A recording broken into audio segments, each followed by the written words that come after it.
जिन्होंने इस पवित्र कथा का लाभ आप और हमको दिया है। भगवान शिव ओगरदानी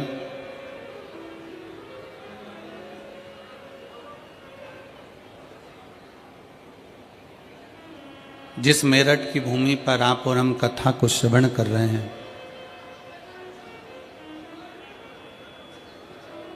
इसका वर्णन केवल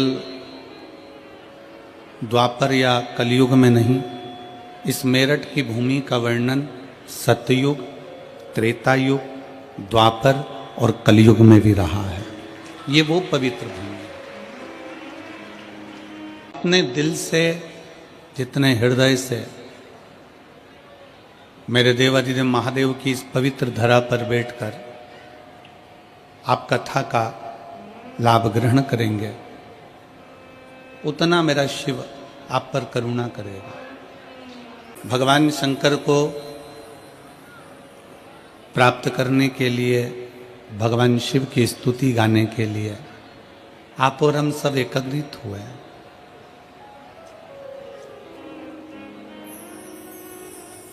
पूरे समय आप जितनी देर भगवान शंकर की कथा में बैठे, बहुत भीड़ है, बहुत भक्तों का सैलाब आया, ये शिव भक्ति है।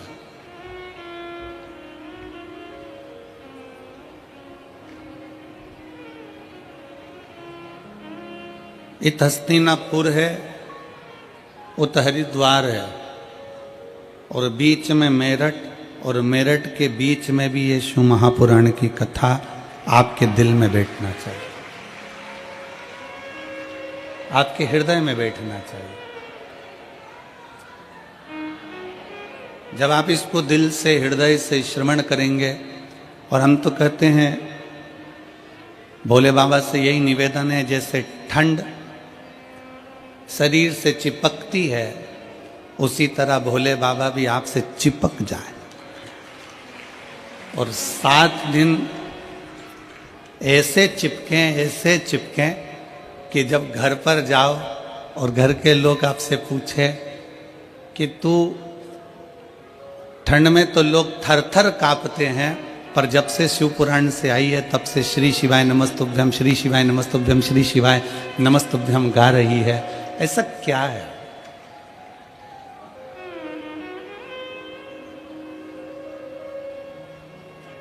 हम और आप भगवान शंकर की अविरल भक्ति को प्राप्त करने के लिए बैठे।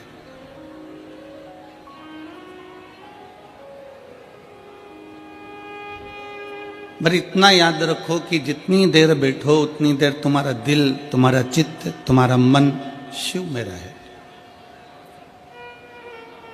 आप जितनी देर कथा को श्रवण करने के लिए बैठो उतनी देर तुम्हारा दिल भगवान शंकर में रमा रहे। शिव की स्तुति गाते रहो, शिव का नाम जप करते रहो।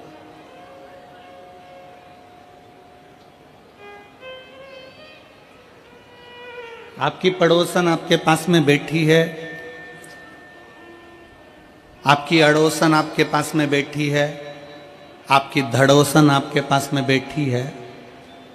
कौन बैठा है, क्या वस्त्र पहन कर आया है, क्या आभूषण पहन कर आया है, उससे मूलता ना रखते हुए ये मूलता रखें कि हम शंकर को कैसे देखें।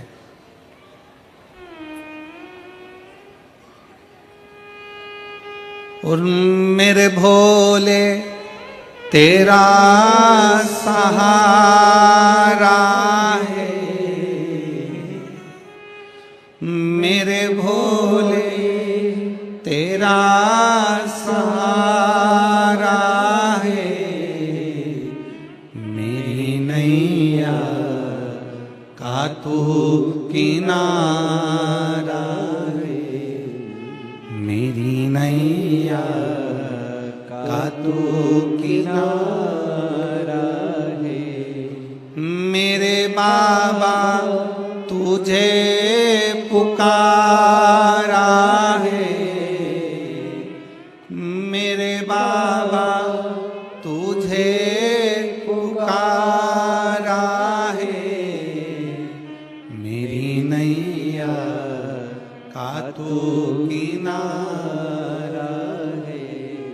मेरी नैया का दो किनारा। आप और हम जितनी देर भगवान की भक्ति में बैठे हैं, हर पल, हर घड़ी, हर क्षण, हर श्वास में उसको पुकारते रहे।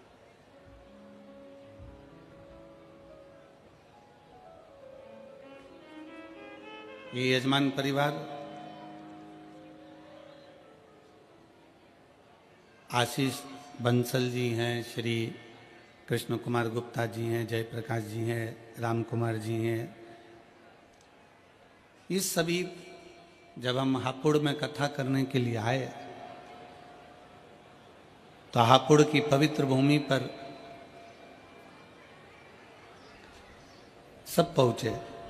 आशीष बंसल जी और ये सब पहुंचकर जैन साहब के यहाँ हम लोग रुके हुए थे, तो अनिल जैन जी के यहाँ, तो वहाँ इन्होंने कहा कि गुरुदेव एक कथा मेरठ में हो। तो हमारा पहला शब्द था इनसे कि मेरठ में कथा कौन सुनेगा।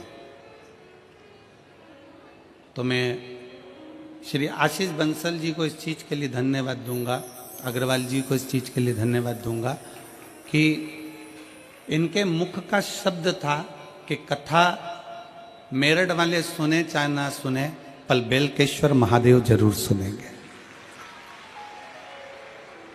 बिल्वकेश्वर महादेव इस कथा को जरूर श्रवण करेंगे। ये कथा मेरठ की पवित्र भूमि पर सत्य मायने में तो आप तो अपनी जगह पर हो कि इस कथा को सुन रहे हो, पर मेरठ की पवित्र भूमि पर ओगढ़नाथ जी, बेलकेश्वर नाथ जी, ये सारे जितने शिव मंदिर हैं, शिवालय हैं, मेरठ की भूमि के जो पवित्र पवित्र देवालय शिवालय हैं, उस शिवालय में जो मेरा शंकर बैठा हुआ है, इस कथा को वही करवा रहा है, वही बाँच रहा है और वही सुन रहा है। कोई दूसरा नहीं करवाने वाला है इसको, ना कोई सुनेगा। सुनने वाला भी शिव ही है। शिव महापुराण में प्रसंग आता है कि भगवान शंकर की कथा जब तुमरुका जी बाँचने के लिए तैयार हुए, तब माता चंचुला देवी ने भगवान शंकर और पार्वती से कहा था कि आपको यजमान बनना है।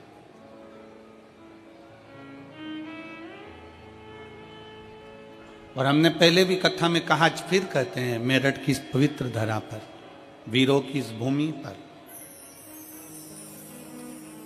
किस कथा के पंडाल में कथा श्रवण करने के लिए जो लाखों की संख्या में आप लोग पहुंचे हैं, इस कथा के पंडाल में वही पहुंचता है शिव पुराण सुनने के लिए, जिसको मेरे भोले बाबा हाथ पकड़कर पार उतार सकते हो, जिसको पार लगा दें।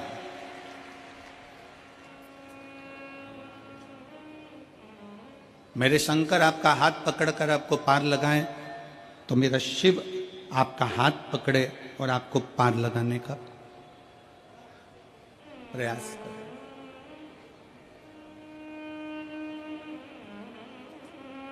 चौबीस 24,000 श्लोक हैं शिव महापुराण के अंतर्गत, 12 खंड हैं शिव महापुराण के। और सच्चा शिव भक्त आप लोग, मैं मेरठ के सभी, मेरठ के आसपास के और मेरठ के रहने वाले सभी शिव भक्तों से निवेदन करूंगा, आप दिन में तो कथा श्रवण करने आए हो, पर मेरठ के शिव भक्तों से निवेदन करूंगा, कभी इस पंडाल का नजारा रात्रि में भी आकर जरूर देखिएगा एक बार। क्योंकि यहाँ जो शंकर के भक्त रहते हैं, कड़ाके की ठंड, बरसता हुआ पानी, तेज धूप, इसका अंदाजा उनको रहता ही नहीं है। ये ऐसे रहते हैं जैसे ठंड में भी शंकर इनके शरीर को ऊर्जा दे रहा है। क्योंकि सच्चा शिव भक्त, भगवान शंकर का जो परम भक्त होता है, वो शिव भक्त भगवान से कहता है कि प्रभु मुझे भोजन मिले ना मिले चलेगा, मुझे भोजन मिले ना मिले चलेगा, पर सच्चा शिव भक्त कहता है कि प्रभु बस आपका दर्शन मिल जाए, इससे बढ़कर मुझे कुछ नहीं चाहिए, केवल आपका दीदार, केवल आपका।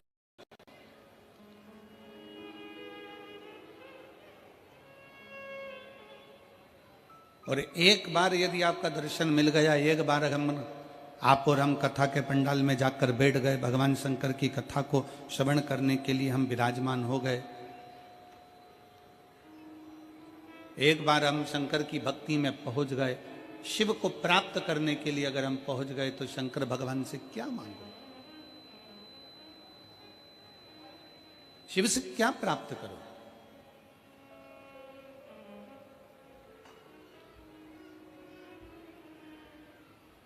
और कितने सुंदर समय पर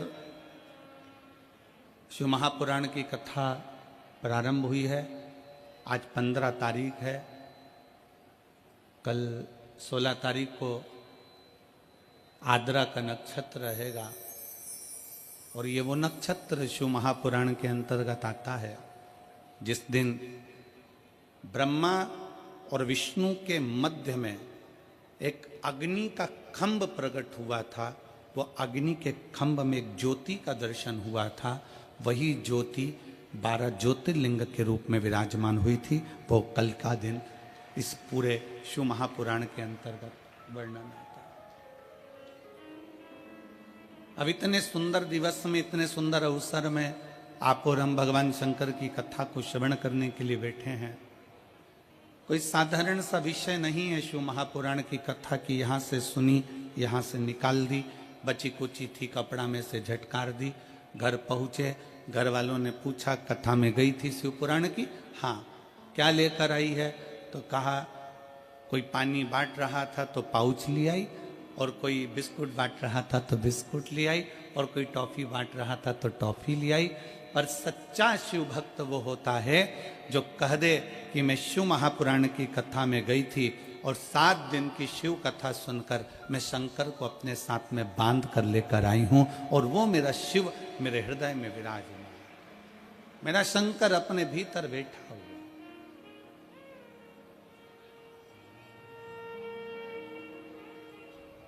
शिव को प्राप्त करने के लिए हमें कोई आडंबर, कोई दिखावा, कोई ढोंग, कोई ढकोसला शिव को प्रिय नहीं है। शंकर भगवान को किसी आडंबर की जरूरत नहीं है कि तुम बहुत बड़ा त्रिपुंड लगाओगे तो शंकर के भक्त कहलाओगे, बहुत सारी रुद्राक्ष की माला पहनोगे तो शिव के भक्त कहलाओगे, तुम बहुत बड़ी जटा बांध लोगे तो शंकर के भक्त कहलाओगे, तुम सावन महीने में शंकर को जल चढ़ाओगे तो शंकर के भक्त कहलाओगे, तुम शिवरात्रि के दिन दीप लगाओगे तो शंकर के भक्त कहलाओगे। शिव महापुराण की कथा कहती है शंकर को किसी आडंबर की जरूरत नहीं है, शंकर को किसी दिखावे की जरूरत नहीं है, क्योंकि दिखावा दुनिया वालों से करा जाता है। जो शमशान में बैठा हुआ है उसको क्या दिखाना चाहोगे? शिव तो आडंबर से परे, शिव दिखावे से परे। मेरे शंकर भगवान को आडंबर श्रेष्ठ नहीं लगता, मेरे शंकर भगवान को दिखावा प्रिय नहीं लगता। कोई तुमसे कह दे कि मेरे पास आना, मैं तुमको ये दे दूंगा, तुम मेरे पास आना तुम्हारा दुख मिटा दूंगा, तुम मेरे पास आना मैं तुम्हारा भविष्य बता दूंगा, तुम मेरे पास आना मैं तुम्हारी तकलीफें दूर कर दूंगा। शिव महापुराण की कथा कहती है दुनिया में कोई ऐसा मनुष्य संसार में पैदा नहीं हुआ जो किसी का दुख काट दे। दुख तो तुमको स्वयं काटना पड़ेगा अपने कर्म को भोगते हुए, और अपना कर्म की गति का प्रबलता धारण कर कर, अपनी मेहनत कर कर, अपना परिश्रम कर कर तुम्हें खुद आगे बढ़ना पड़ेगा।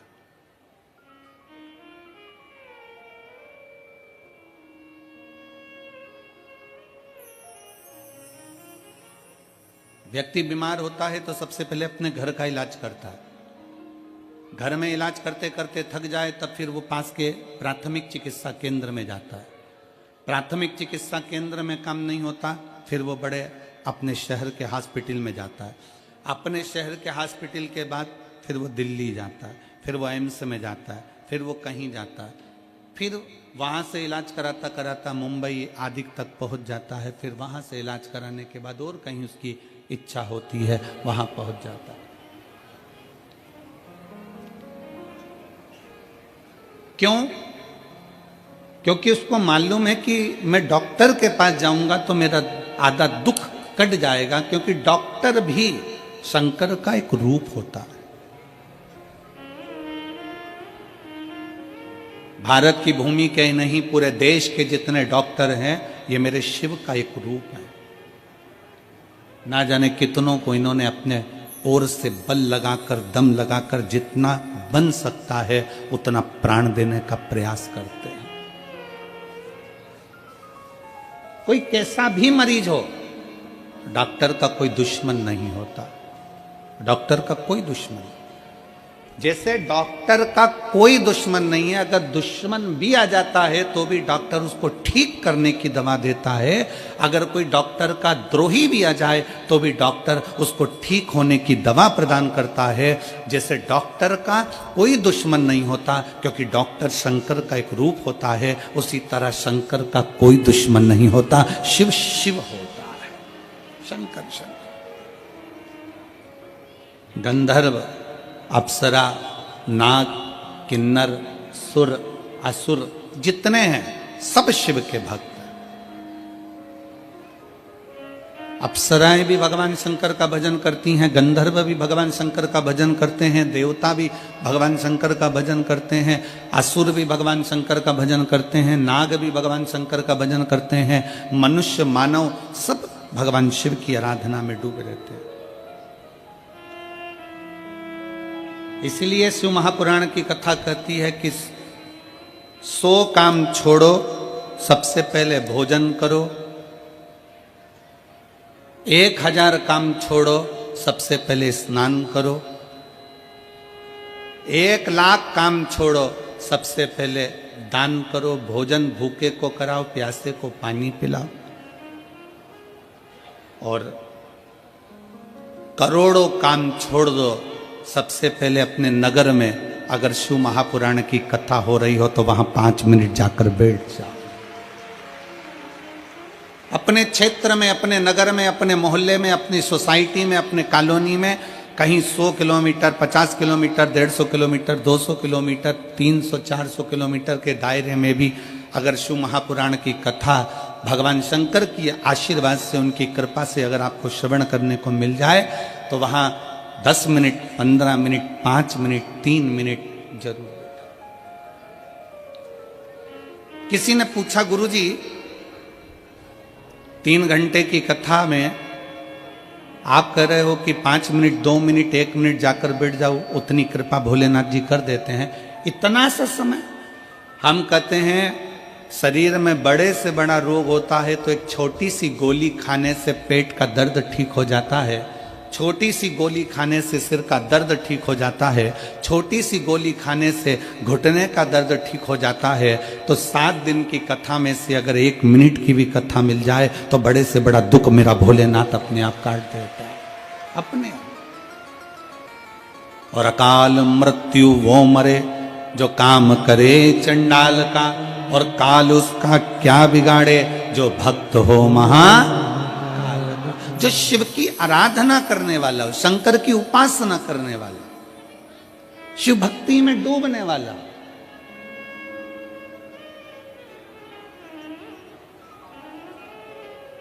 उस जीव को भगवान शंकर साध लेते हैं।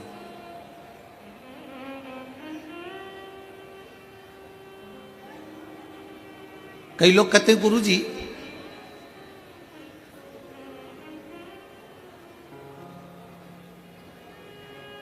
हमने सुना है कि देवी देवताओं को बलि चढ़ती है, किसी को पशु की बलि चढ़ती है, किसी को इसकी बलि चढ़ती है, किसी को उसकी बलि चढ़ती है।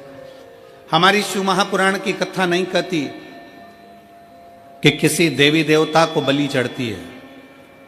शंकर भगवान का तो एक नाम पशुपति नाथ है, जो पशुओं की रक्षा करने का भी देवता हो अगर वो पशुपति नाथ है तो पशु की बलि से वो कभी प्रसन्न नहीं हो सकता। अगर वो पशुओं का नाथ है, वो पशुपति नाथ है, तो वो कभी किसी देव, हमारे भोले बाबा, हमारे शंकर, मेरे शिव, मेरे ओघड़दानी किसी को कष्ट देकर कभी खुश नहीं हो, किसी जीव को परेशान तक नहीं करते।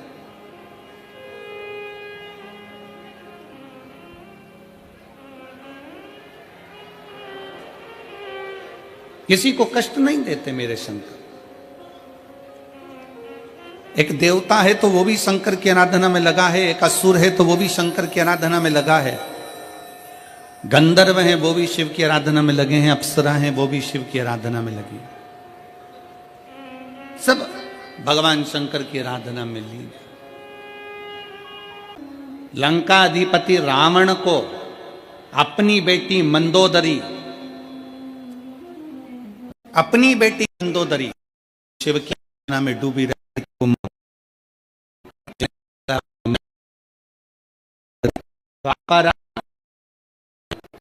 अर्जुन भगवान देने वाले भी यही मैदान होते। ये केवल असुर प्रवृत्ति से ही जुड़े हुए नहीं, भगवान शंकर की अविरति धारण कितना पवित्र था है।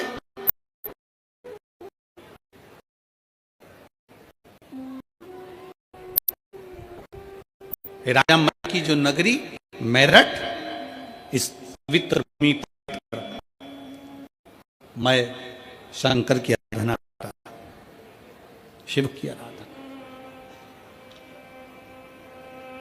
और मैं जब शिव की आराधना में इतना लीन हो गया, इतना लीन हो गया, इतना लीन हो गया कि देवता उसकी तप डिगा नहीं पाए।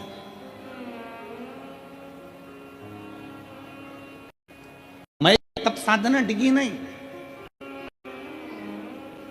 मैं की तप साधना निष्फल नहीं। और होता है, शिव महापुराण की कथा कि जब जब आप भगवान की भक्ति करने के लिए बैठोगे, भगवान का भजन करने के लिए बैठोगे, जब जब आप भगवान शंकर की आराधना करने के लिए बैठोगे, दुनिया के लोग आपके उस मार्ग से आपको विचलित करेंगे, आपको उस मार्ग से हटाएंगे।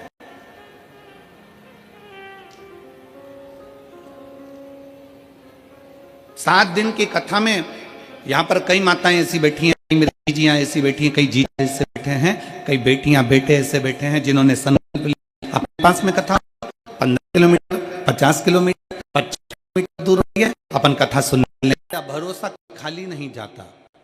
गुरुजी, मेरा मकान एक गली में बहुत पीछे था तथा घर की बैठक में ही मेरी छोटी सी दुकान थी। गली में होने की वजह से काम भी नहीं चलता था, हम बहुत परेशान थे, लेकिन हमें अपने शंकर पर पूरा विश्वास था। मैंने घर में ही एक छोटी सी शिवलिंग मिट्टी के पात्र में स्थापित कर दी। हम दोनों पति पत्नी रोज शिवलिंग का श्रृंगार करते, जल एवं बेलपत्र चढ़ाते। कहीं पर बैठी हो, मेरा नाम सौरभ वर्मा है, पत्नी निशा वर्मा। आप ही हैं? हाथ हिलाओ एक बार। हाँ ठीक है, आ जाइए एक बेलपत्र लेने के लिए, आ जाओ। पति पत्नी रोज शिवलिंग पर श्रृंगार करते, जल एवं बेलपत्र चढ़ाते। गुरुजी, हम सीहोर गए, वहाँ से कुबरेश्वर धाम जी का हमने कंकर शंकर का पूजन करा, प्रार्थना करी, भोले भंडारी सबकी झोली भरते हैं।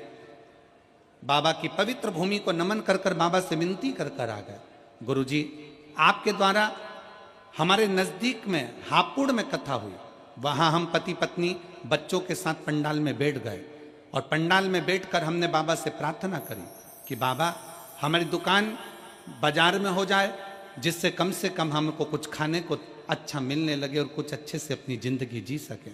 आज मैं बाबा को प्रणाम करने के लिए आई हूँ। बाबा बाबा है। पंडाल में बैठकर कथा श्रवण करने का फल क्या होता है गुरुजी, आज मैं छाती ठोक कर कह सकती हूँ, मेरे बाबा ने मुझे बीच बाजार में, दुकान तो दुकान, मकान भी दिला दिया और मुझे बीच बाजार में रखा। हापुड़ की कथा सुनी और बाबा से विनय करा। हापुड़ की कथा को ज़्यादा समय नहीं हुआ गुरुदेव, पर मेरा कुबेर भंडारी ने मेरा भंडार भर दिया। आज मैं बाबा को यहाँ प्रणाम करने के लिए आई हूँ। शिव तत्व इसी को कहते, क्या देगा, कैसे देगा, कब देगा इसका अंदाजा किसी को नहीं। आप किस भाव से बैठे हो, जिस भाव से, जिस दिल से, जिस हृदय से। देवता भी भजें शंकर को।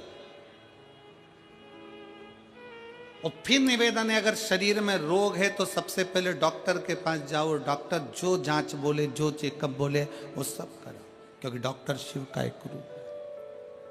और उसके साथ में फिर शंकर की शरणागति पकड़ो, शिव का द्वार पकड़ो। किसी इधर आडंबर में, कोई दिखावे में ना जाकर डॉक्टर के अनुसार दवाइयाँ लो, गोलियाँ लो, और फिर उसके साथ ही भगवान शंकर पर विश्वास कर कर उसका चढ़ा हुआ जल का आचमन करो। विश्वास, क्योंकि एक क्षण ऐसा आता है कि डॉक्टर भी कह देते हैं कि हम पूरी मेहनत कर रहे हैं, अब उसके हाथ में है, अब उसके हाथ में है, तो वो कोई दूसरा नहीं, वो देवाधिदेव महादेव है। ब्रह्मा ब्रह्मलोक में रहते हैं, भगवान विष्णु बैकुंठ लोक में रहते हैं, पर इस मृत्यु लोक का कोई अधिपति है। इस मृत्यु लोक में अगर कोई निवास करने वाला है तो वो देवाधिदेव महादेव है। सारी समस्या का हल, थोड़ा आवाज दम के निकालो, सारी समस्या का हल बोल बम का नारा है। शिव शिव है, ओघड़ ओघड़ी है। विश्वास पूर्ण रखिए शंकर।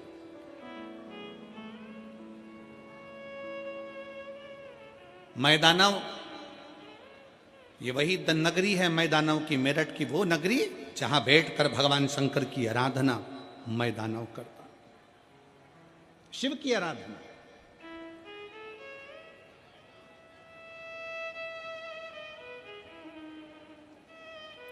और ऐसी शिव की आराधना मैदानों ने करी कि देवता भी घबराने लगे कि कहीं ये शंकर भगवान से कुछ मांग ना ले। भगवान विष्णु की आराधना करे ना तो देवताओं को टेंशन नहीं रहता। ब्रह्मा जी की अगर कोई आराधना करे तो देवताओं को टेंशन नहीं रहता।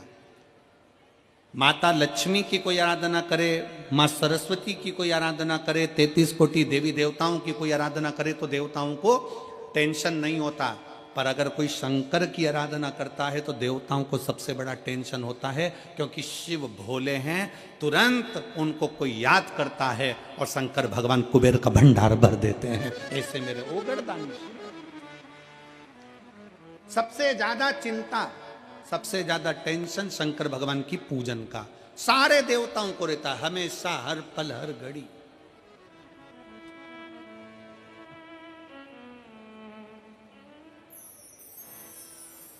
और एक और बात सुन लो मेरठ वालों, ए मेरठ की जीजियों और जीजाओं, बहुत सावधानी से सुनिएगा।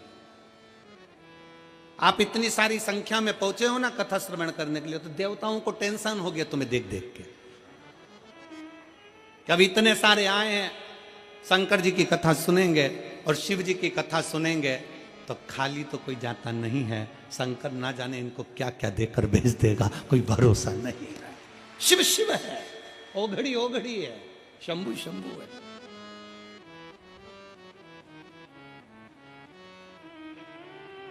चिंता है उसको। सारे देवताओं को चिंता लग गई कि भगवान शंकर की आराधना कर रहे हैं, भगवान शिव की भक्ति कर रहे हैं, भगवान शंकर का स्मरण कर रहे हैं, शिव स्तुति में डूबे हुए हैं, शंकर की भक्ति में डूबे हुए।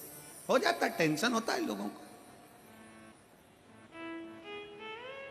कई लोगों को बड़ी टेंशन रहती, चिंता रहती। अभी अभी ये शिव महापुराण की कथा चल रही है ना, तो कई लोगों को इसका भी टेंशन होगा, क्या पता क्यों हो रही है, कौन करा रहा है, काय के लिए करा रहा है। कई बार बेचारे जजमान कथा कराते हैं तो उनको टेंशन हो जाती है, दूसरों को चिंता लग जाती है, कहीं आने वाले समय में चुनाव तो नहीं लड़ेगा। बड़ा भारी टेंशन। अरे भाई लड़ना ही होगा तो क्या कथा ही करवाएगा। बड़ा टेंशन लोगों के मन में आता है, बहुत भारी चिंता हो जाती है। क्यों कर रहे हैं, शंकर जी के मंदिर क्यों जा रहे हैं। अभी मेरी जीजियां, आप लोग शिव जी के मंदिर रोज लोटा भर के जल चढ़ाने जाओ, रोज प्रतिदिन। कितना भी तुम्हारी जिंदगी में दुख हो ना, तुम मुस्कुरा के शंकर जी के मंदिर में रोज जाओ एक लोटा जल चढ़ाने के लिए। पड़ोसी टेंशन में आ जाएगा, चिंता। मैंने तो सुना है इसके यहां कर्जा है, मैंने तो सुना है घाटे में चल रही है, मैंने तो सुना इसके यहाँ इतना दुकान में नुकसान हो गया, उसके बाद भी ये इतनी प्रसन्न होकर शंकर के मंदिर जाती है, जल चढ़ाती है। उसको कौन बताए कि सियोर वाला महाराज कहे, शिव महापुराण की कथा कहती है कि शंकर के मंदिर में जब भी जाना, अपने बाप से मिलने के लिए बेटी जब भी जाए, हमेशा मुस्कुरा कर जाना, तो बाप भी मुस्कुरा कर देता है, पिता भी मुस्कुरा कर देता है। अब लोगों का विचार रहता है कहीं और ध्यान जाता है कहीं, ये उसी में का हाल है। जैसे एक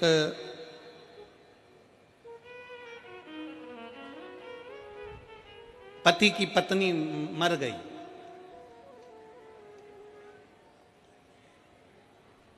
और एक पति की पत्नी की जॉब लग गई दिल्ली में। एक की पत्नी मर गई और एक पति की पत्नी की जॉब लग गई दिल्ली में। जिसकी पत्नी मरी उसका नाम भी कमलेश था और जिसकी पत्नी की जॉब लगी उसका नाम भी कमलेश था। अब यहां कोई कमलेश बैठा हो तो बुरा मत मानना रहे हो।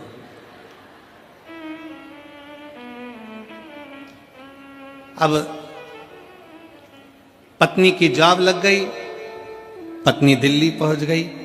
दिल्ली पहुंच के उसने अपने पति को मोबाइल पे मैसेज करा, मैं आराम से पहुंच गई हूं, 8 दिन में तुमको भी यहां बुला लूंगी। वो मैसेज भेजा था अपने कमलेश को और पहुंच गया जो अपनी पत्नी का अंतिम संस्कार करके आ रहा था उस कमलेश को। अब जो पत्नी का अंतिम संस्कार करके आ रहा था, एकदम उसके मोबाइल पर मैसेज गया और उसने मैसेज पढ़ा, मैं आराम से पहुंच गई हूं, 8 दिन में तुमको भी बुला लूंगी। चक्कर खा के जमीन पे गिर गया। घर के लोगों ने पानी का छींटा दिया, बेचारी को पत्नी का गम हो गया होगा, पत्नी मर गई इसलिए चक्कर आए होंगे। उससे पूछा क्यों चक्कर आए, उसने कहा जाते से मैसेज कर दिया। जाते से किसने? पत्नी ने। क्या मैसेज करा? मैं आराम से पहुंच गई हूं, 8 दिन में तुमको भी बुला लूंगी और मुझे भी लेकर जाएगी। इतने में घर के लोगों ने कहा, अरे ओ पगला, वो मोबाइल लेके नहीं गई है, ये तो किसी दूसरे कमलेश का है और तेरे पास आ गया। ऐसे ही बहुत संसार में लोग हैं जो विचार करते हैं कुछ, करने जाते हैं कुछ, उनकी दृष्टि रहती है कुछ और नेत्र रहते हैं कुछ। शिव पुराण की कथा कहती है, पर निवेदन है तुम्हारा मैसेज सही जगह जाना चाहिए। 7 दिन की कथा में तुम्हारे मुख से श्री शिवाय नमस्तुभ्यम होना चाहिए। तुम्हारा मैसेज, तुम्हारा शिव नाम नमः शिवाय, पंचाक्षर मंत्र, षडक्षर मंत्र, ओम नमः शिवाय, तुम राम जपो, कृष्ण जपो, शिव जपो, श्री शिवाय नमस्तुभ्यम जपो, तुम्हारी मर्जी पड़े जो जपो, पर वो मंत्र में तुम्हारी मूलता होना चाहिए, शिव की स्तुति होना चाहिए।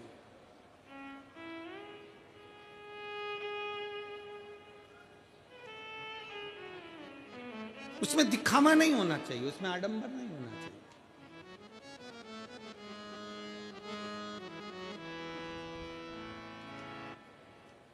मैं दानव ने भगवान शंकर की तपस्या करी, बहुत तप किया, बहुत तप किया, बहुत तप किया। ऐसा तप मैं दानव करा, ऐसा तप करा मैं दानव ने कि देवताओं घबरा गए कि ये शंकर की स्तुति कर रहा है, शंकर जी की आराधना कर रहा है और शिव की आराधना कर रहा है, मतलब कुछ ना कुछ मांग लेगा। रावण ने शंकर की आराधना करी थी, सोने की लंका मिल गई थी। रावण ने शंकर की आराधना करी थी, वर प्राप्त हो गया था। भस्मासुर ने शिव जी की आराधना करी, उसको वर प्राप्त हो गया था। जो मांगता है, शंकर भगवान तो इतने भोले हैं, इतने भोले हैं कि जैसे छोटा सा बच्चा, बच्चे से कह दो पापा, तुरंत कहे बेटा टॉफी देना, बच्चा टॉफी दे देता है। बेटा मम्मी को ये देना, लो मम्मी को दे देता। भोला बच्चा जैसा होता है वैसा ही मेरा भोलेनाथ है, मेरा शंकर, मेरा ओघड़ी दानी है, वो तुरंत दे देता है। किसी से कुछ लेता ही नहीं, देता ही देता।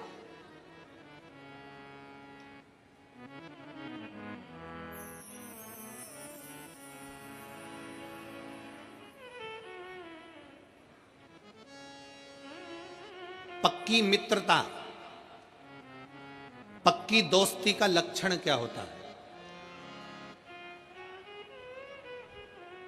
जरा जम के बोलिए, पक्की दोस्ती का लक्षण क्या है? पक्की मित्रता का लक्षण क्या है? तुम अपने दोस्त के यहां जाकर भोजन करो, यह पक्की दोस्ती है। तुम तुम्हारे दोस्त के यहां शादी में शामिल हो गए, यह पक्की दोस्ती है। पक्की दोस्ती का लक्षण क्या है? शिव महापुराण की कथा कहती है पक्की दोस्ती का सबसे बड़ा लक्षण है कि जिसमें लेने का भाव नहीं होता। पक्की दोस्ती का लक्षण ही यहां देने का भाव होता है, दिया जाता है, दिया जाता है। यहां लेने का भाव नहीं है, केवल देने का भाव। अगर दोस्त के मन में यह आ जाए ना कि मुझे इससे लेना है, मुझे इससे इतना लेना है, मुझे ये करना है, मुझे इससे प्राप्त करना है, इसलिए मैंने इससे दोस्ती रखी है, मैंने ऐसा रखा है, तो ये तो दोस्ती नहीं हो सकती। दोस्ती के अंतर्गत दिया जाता है। ले भाई बैठ, ले भाई प्रदान करा, फिर दिया, फिर दिया, फिर दिया, देने में कम नहीं। इसलिए मेरे भगवान कृष्ण भी जितने राधा जी के लिए नहीं रोए, मेरे भगवान कृष्ण उतने सुदामा के लिए रोए, क्योंकि देने का भाव था। सुदामा के पास देने के लिए कुछ भी नहीं था, तो भी सुदामा बाजू में से मांग कर तंदुल लेकर पोटली में बांध कर अपनी पत्नी से लेकर चल दिया और भगवान कृष्ण को देकर आ गया, क्योंकि उसका देने का भाव था, लेने का नहीं।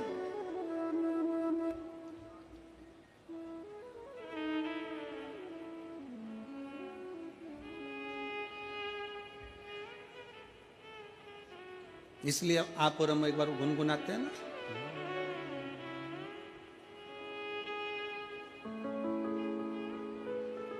जितनी राधा रोई रोई कान्हा के लिए,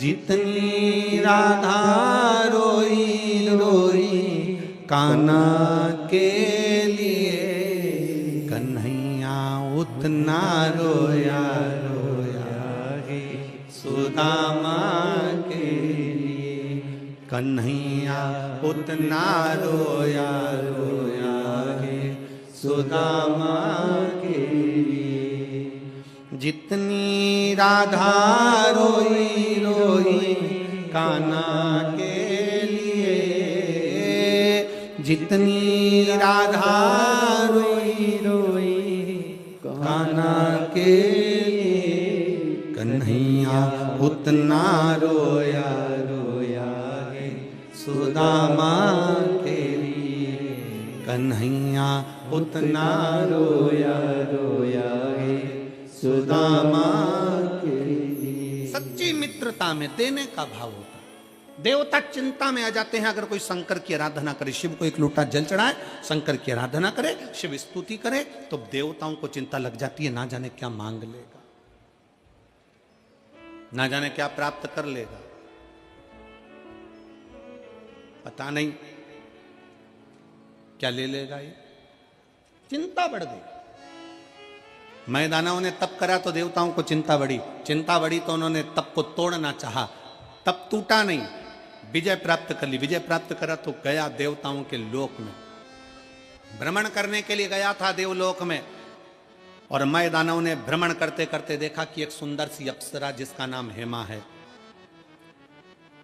जिसका नाम हेमा है, बड़ी सुंदर सी अप्सरा है देवलोक की, इतनी सुंदर अप्सरा है, जितनी देवलोक में अप्सरा हैं वो भगवान का भजन करे ना करे पर देवताओं का मनोरंजन करती, उनको प्रसन्न करने का प्रयास करती। पर हेमा नाम की अप्सरा एक ऐसी अप्सरा थी जो भगवान शंकर की भक्ति में डूबी रहती थी।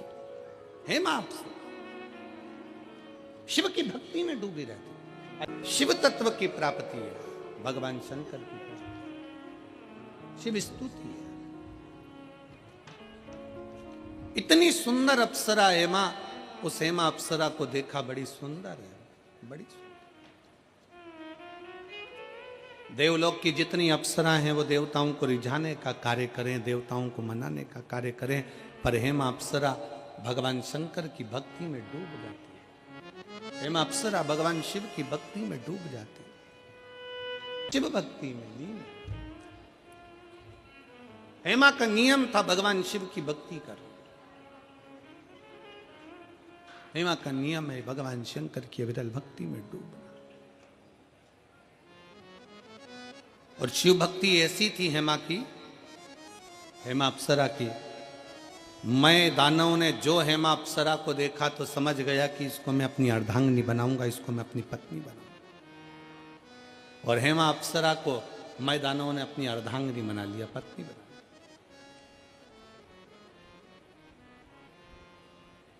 संतान का सुख नहीं था मई के। समय आने पर मैदानों ने अपनी पत्नी के साथ बैठकर तप साधना करी। ऐसी तप साधना में डूबा मैदानव, ऐसी तप साधना में डूबा अपनी पत्नी के साथ, क्योंकि मैं भी शंकर की आराधना करता था और हेमा भी शिव की आराधना करती थी। शंकर जी के मंदिर में जाकर अगर आप एक लोटा जल चढ़ा रहे हो, शिव के मंदिर जा रहे हो, शिव महापुराण की कथा कहती है कि तुम्हारा घर स्वर्ग है कि नरक है, इसका अंदाजा आप खुद लगा सकते हो। आपके घर में अगर अतिथि आ रहे हैं, आपके घर में से रोज एक रोटी गौ माता की निकल रही है, आपके घर में छोटे छोटे बच्चे की किलकारियां हैं, आपके घर में बुजुर्गों के मुख से आशीर्वाद निकल रहा है, और आपके घर से एक लोटा जल रोज शंकर के शिवालय तक जा रहा है। आपके घर में अगर भगवान शंकर की रोज पूजन की आवाज आती हो, घंटी का नाद होता हो, रोज दीप जलता हो, तो समझ लेना कि तुम्हारा घर किसी स्वर्ग से कम नहीं है, तुम्हारा घर स्वर्ग है।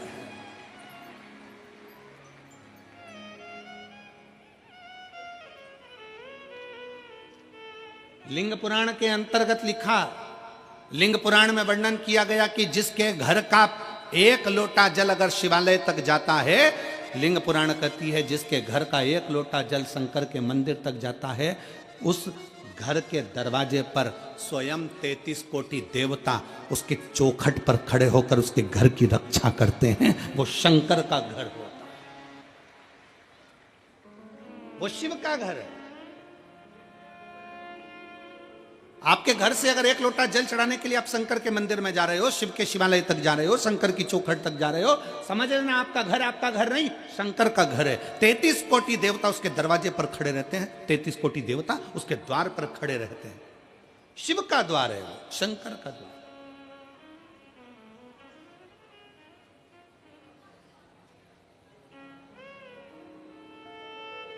प्रतिदिन जाइए शिवालय तक, प्रतिदिन जाइए शंकर की चौखट तक, प्रतिदिन जाइए शंकर के मंदिर तक, प्रतिदिन।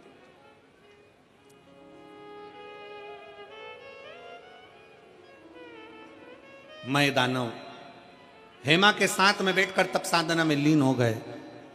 उसी समय पर एक मधुरा नाम की एक अप्सरा हुई। जो मधुरा नाम की अप्सरा शंकर भगवान के स्वरूप को देखकर मोहित हो गई। शिव का बड़ा सुंदर स्वरूप था उस मधुरा का, और बड़ी सुंदर थी मधुरा, इतनी सुंदर भगवान शंकर की ओर मोहित हो गई। शंकर भगवान की पूजन में लग गई। शिव जी को जल चढ़ाना, शंकर जी के ऊपर बेलपत्र चढ़ाना, शंकर जी की आराधना करना, शिव की स्तुति करना। अब कोई कहे गुरु जी शंकर भगवान की आराधना तो अप्सरा कर रही है, शंकर भगवान की आराधना तो देवता कर रहे हैं, शंकर भगवान की आराधना तो मनुष्य कर रहे हैं, शंकर भगवान की आराधना तो पशु कर रहे हैं। शंकर की कथा और शंकर की पुराण और शंकर की पूजन रावण भी करता है, तो शंकर की पूजन भगवान श्री राम भी करते हैं। ये शिव की आराधना है। रावण भी शिव की आराधना करता है तो राम जी भी शिव की आराधना करते हैं। कंस भी अगर शंकर की आराधना करते हैं तो भगवान कृष्ण भी शिव की आराधना करते हैं।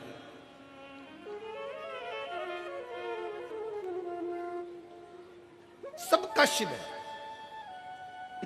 सबका शिव, किसी एक का शिव नहीं, सबका शंकर है, सबका शंकर, सबका शिव।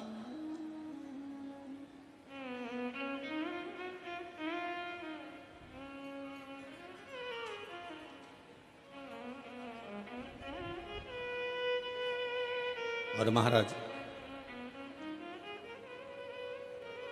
फिर निवेदन है कि दुख में ना कोई तेरे साथ रहेगा, साथ रहेगा तो महादेव रहेगा। कोई साथ नहीं देगा, रहेगा शंकर तुम्हारे साथ में, शिव तुम्हारे साथ में, हर पल हर घड़ी हर क्षण है। और फिर निवेदन है तुम ये कभी मत सोचना कि कोई तुम्हारा साथ दे जाएंगे। किसी हो सकता है तुम्हारी दुख की घड़ी में तुम सोचो किसी और वाला महाराज आ जाएगा। ना ना ना ना, ये प्रपंच में पढ़ना ही मत कि किसी और वाला महाराज तुम्हारी दुख की घड़ी में आ जाएगा। ना,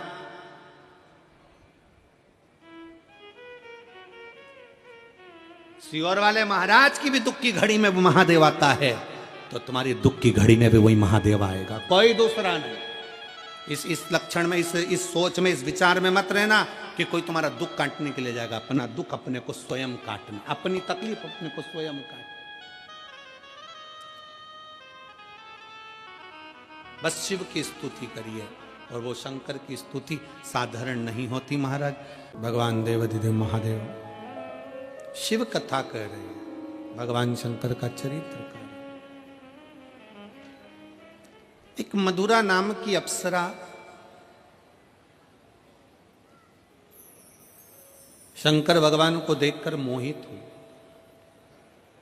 पूजन करना प्रारंभ करें।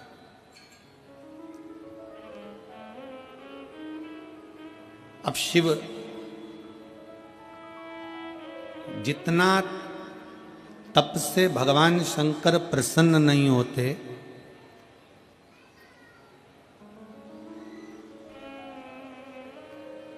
जितना बड़े बड़े यज्ञ और अनुष्ठान से भगवान शंकर प्रसन्न नहीं होते, उतना भगवान शंकर एक लोटा जल से प्रसन्न हो जाते हैं।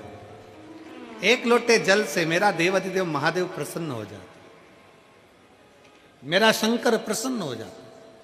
और मधुरा को ये मालूम पड़ गया, मधुरा ने जान लिया कि भगवान शंकर की पूजन शिव पर चढ़ाया गया, एक बेलपत्र शंकर पर चढ़ाया गया, एक लोटा जल, शंकर की करी गई भक्ति खाली नहीं जाएगी। शंकर की स्तुति खाली नहीं जाएगी।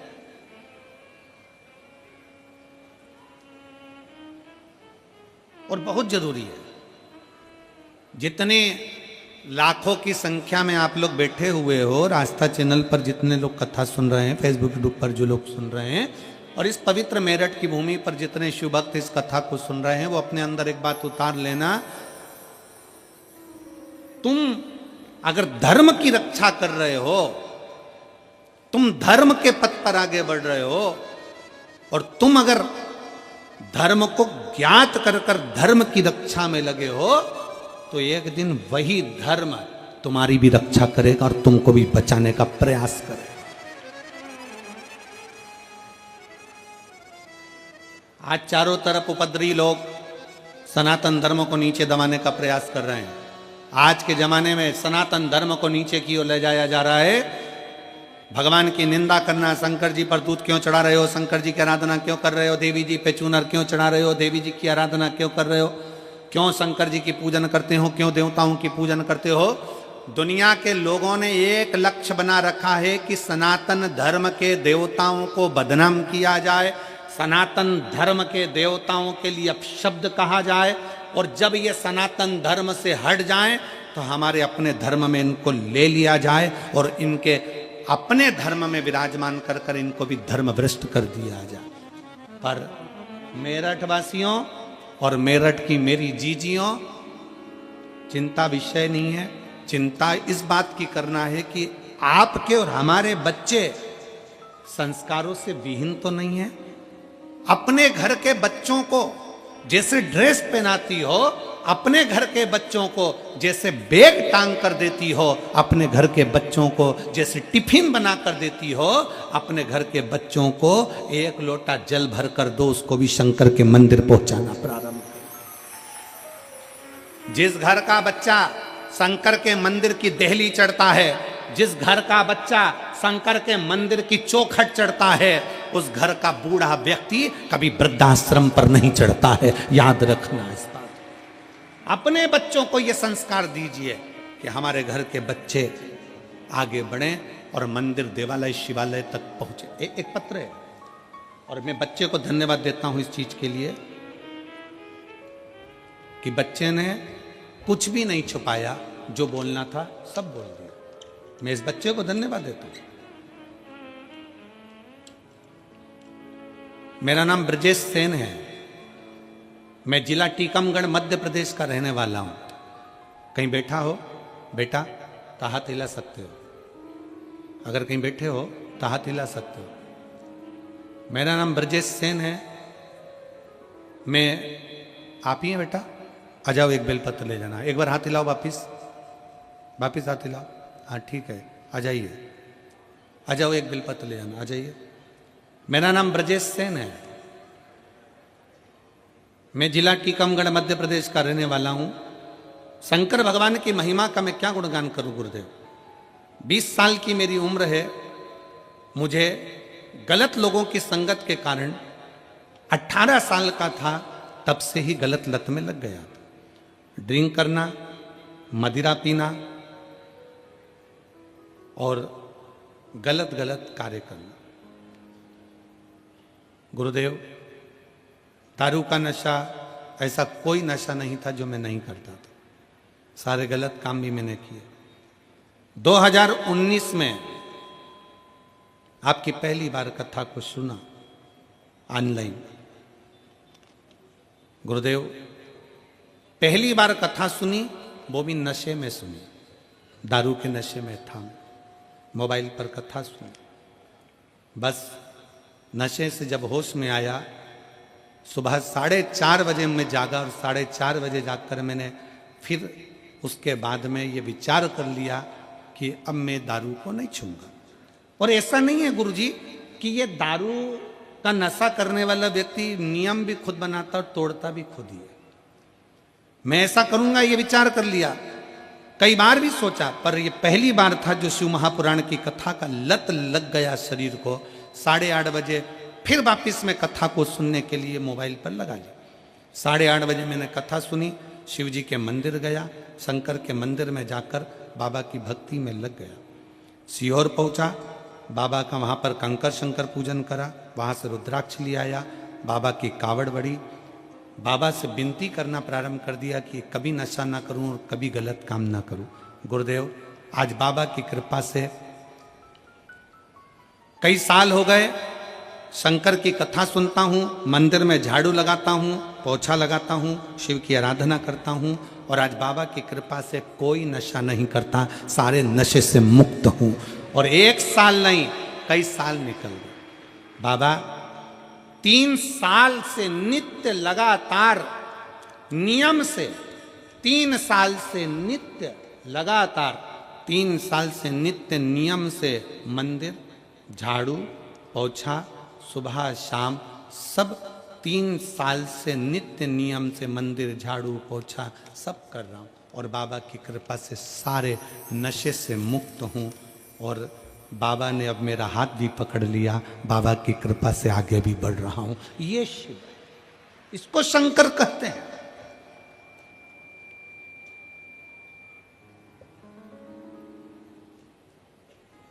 ऐसे कई सब सभाओं में लोगों को खड़ा कर लिया जाता है, हाथ लंबा करो, हाथ लंबा कर लिया, बोल दिया आज के बाद मैं नशे से मुक्त होता हूं, मैं नशा नहीं करूंगा। ऐसा संकल्प बार बार दिलाया जाता है और संकल्प दिलाया तो जाता है पर बहुत कम लोग हैं जो संकल्प पर चल पाते हैं।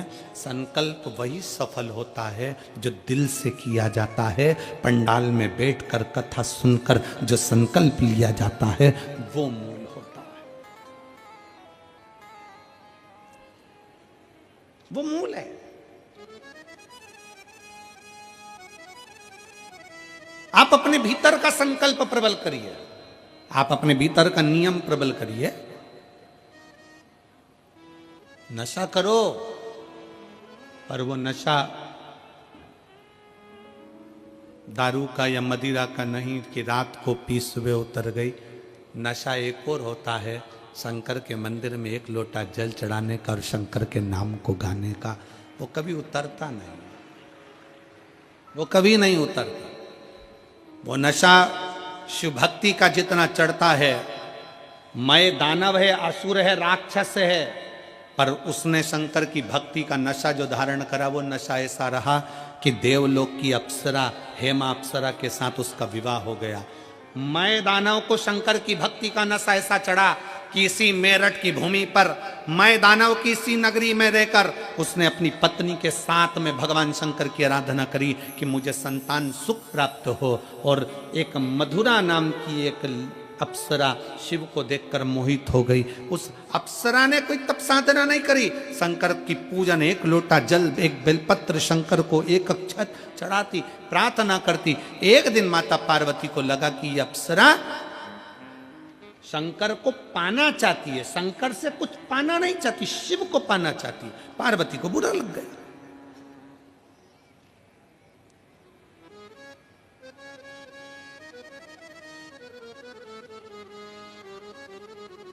कितने असुर, कितनी चतुर थी।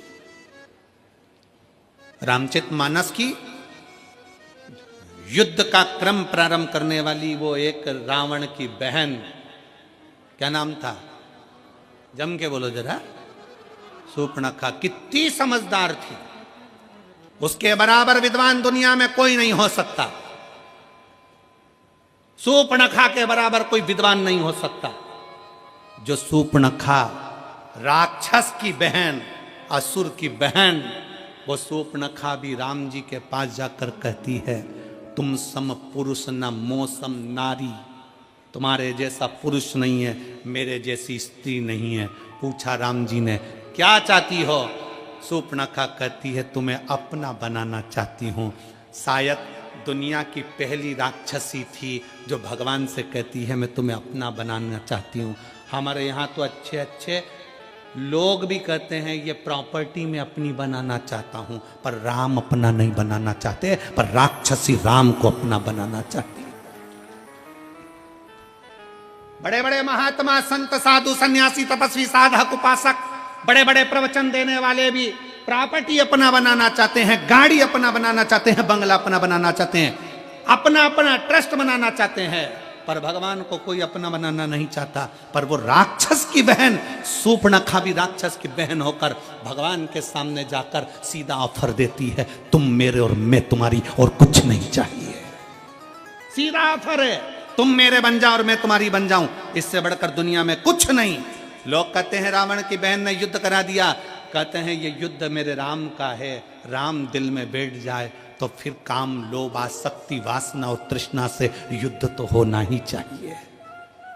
अगर राम दिल में बैठ जाए तो काम, आसक्ति, वासना और तृष्णा से युद्ध तो होना ही चाहिए। वो युद्ध जायज है, होना चाहिए, क्यों नहीं होगा? मैं तुम्हें अपना बनाना चाहती हूं राम, और तुम मेरे अपने बन जाओ। बस हम भी यही चाहते हैं, आप शंकर को अपना बनाओ, हम संसारवासियों से नहीं। कौन आएगा? अंत समय प्रभु। वाह, मेरठ वालों को आता है? गाओ जरा। अंत समय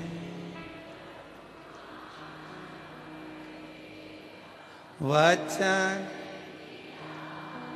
निभा, आए ना आए प्रभु कुटुंब कबीला, अंत समय प्रभु आना पड़ेगा, वचन दिया तो निभाना पड़ेगा, अंत समय प्रभु आना पड़ेगा, वचन दिया तो निभाना पड़ेगा। अंत समय में कोई नहीं आएगा। तुम्हारा घर, तुम्हारी गाड़ी, तुम्हारा बंगला, तुम्हारी जायदाद, तुम्हारी प्रॉपर्टी, तुम्हारा धन, सब तुम्हारे घर पर रहेगा। अकेले हॉस्पिटल में हो सकता है कि कहीं पड़े हो, कौन साथ देगा? अंत समय में साथ वही देगा जो तुमने भजन किया, स्मरण किया, पुण्य करा, भूखे को भोजन कराया, प्यासे को पानी पिलाया। इस शिव महापुराण के पंडाल में आए हुए ये हजारों लाखों शिव भक्तों का जो तुमने मुंह झूठा कराया, अपने घर से पूड़ी बना लाए, रोटी बना लाए, सब्जी बना लाए, बेसन बना लाए, 4 रोटी बनाकर, तिल्ली का लड्डू बना कर लिया। संक्रांति तो बाद में आएगी, लड्डू बनाकर पहले तुमने इस शंकर के भक्तों के मुख झूठे करा दिए। वो तुम्हारा मुख झूठा कराना खाली नहीं जाएगा। एक डायरी में लिख कर रखना, मैंने 5 रुपए की चाय किसी को पिलाई, किसी को लड्डू खिलाया, वो 3 महीने में वो 5 का 1000 गुना हुआ कि नहीं हुआ, वो हमको बताना जरूर, हमें बताना जरूर कि वो मिला कि नहीं मिला। ये बच्चा, वो वर्मा जी ने लिखा अपने पत्र में कि मैंने तो केवल हापुड़ के पंडाल में, सौरभ वर्मा लिखे, मैंने तो केवल हापुड़ के पंडाल में बैठकर कथा का रसतत्व ग्रहण किया। आ जाओ बेटा।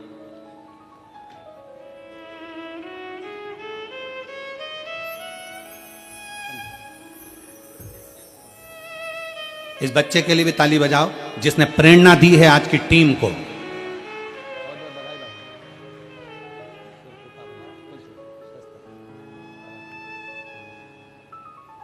एक माता पिता, माता पिता,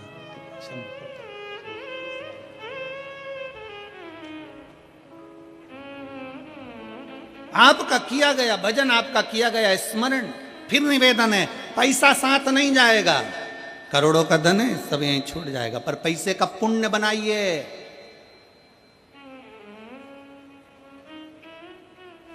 पैसे को बैंक में यहां जमा करो और दिल्ली में एटीएम से निकाल लीजिए और वो कार्ड से जमा निकाल लीजिए, बस यही है, पैसे का पुण्य बना लो, पैसे का पुण्य। थोड़ा भूखे का भोजन, प्यासे का पानी और जय बाबा बर्फानी है क्या? क्यों कहते हैं कि भूखे को भोजन और प्यासे को पानी और जय बाबा बर्फानी क्यों कहा जाता है, किस लिए कहते हैं? उसका कारण केवल है कि किसी देवता के साथ भूखे का भोजन और प्यासे का पानी नहीं लिखा है, केवल बाबा भोलेनाथ के साथ इसको जोड़ा गया है। क्यों? क्योंकि ब्रह्मा ब्रह्म लोक में रहते हैं, भगवान विष्णु बैकुंठ लोक में रहते हैं, पर शंकर पृथ्वी लोक पर रहता है। मृत्यु लोक में जो किसी अन्न का भाग भी दान करता है, किसी प्यासे को पानी भी पिलाता है, किसी शिव भक्त का मुख झूठा कराता है, उसका पुण्य खाली नहीं जाता, उसका पुण्य खाली नहीं जाएगा। एक पत्र है,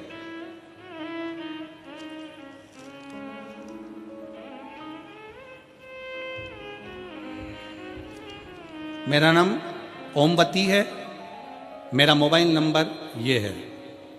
कहीं बैठी हैं ओमवती जी? मैं गाजियाबाद से रहने वाली हूँ, गाजियाबाद के रमते राम रोड की रहने वाली हूँ। पत्र को आप लोग एलईडी के माध्यम से पढ़ सकते हैं। आप ही हैं? एक बार वापिस साथ ही लाओ, आ जाइए, एक बेलपत्र ले जाओ, आ जाओ। मेरा नाम ओमवती है, मैं मोबाइल नंबर ये है। मैं गाजियाबाद रमते राम रोड की रहने वाली हूँ। कुछ दिन पहले मेरे देवर को बुखार आ गया था, अचानक से उसके पेट में दर्द उठा तो हम उसको डॉक्टर के यहाँ लेकर गए। डॉक्टर ने उसका एमआरआई और अल्ट्रासाउंड कराया। हम रिपोर्ट लेकर डॉक्टर के पास गए तो डॉक्टर ने ट्यूमर बता दिया। हम सुनकर घबरा गए, उनकी हालत बिगड़ गई। फिर हम उनको लेकर, पत्र आस्था चैनल वाले एलईडी पर दिखा रहे हो, आप लोग एलईडी पर पत्र को पढ़ सकते हो साथ में। हालत बिगड़ गई, फिर हम उनको लेकर वसुंधरा हॉस्पिटल लेकर गए। वहाँ डॉक्टर ने लीवर में कैंसर बता दिया। जब लीवर में कैंसर बता दिया तो घर के सभी लोग परेशान हो गए। फिर डॉक्टरों ने कहा, उनका एक पीस निकालकर बॉम्बे टेस्ट के लिए भेजा। हम भोले बाबा से प्रार्थना करने लगे, गुरुदेव रुद्राक्ष का जल पिलाते और बेलपत्ती लाकर उनकी जेब में रखते। जिस समय पर उनका शरीर का भाग काटा गया और डॉक्टर ने बॉम्बे के लिए भेजा, तब हमने उन्हें रुद्राक्ष का जल दिया, शिव का चढ़ा पानी पिलाया, पत्ती खिला दी और बाद में फिर उसकी रिपोर्ट आने का हम इंतजार करते रहे। हम बाबा को आज धन्यवाद देने इसलिए आए हैं क्योंकि हमें डॉक्टर ने कैंसर बता दिया था। जब बॉम्बे जांच के लिए फिर गई और वापिस लौट कर आई तो शंकर ने ऐसी कृपा कर दी कि डॉक्टर ने कह दिया, बॉम्बे की रिपोर्ट एकदम नॉर्मल है, इसमें कैंसर नहीं है। मैं बाबा को यहाँ प्रणाम करने के लिए आई, मैं बाबा को यहाँ प्रणाम करने के लिए। शिव तत्व में एक लाइन अच्छी लिखी है, आप और हम गुनगुना लेते हैं।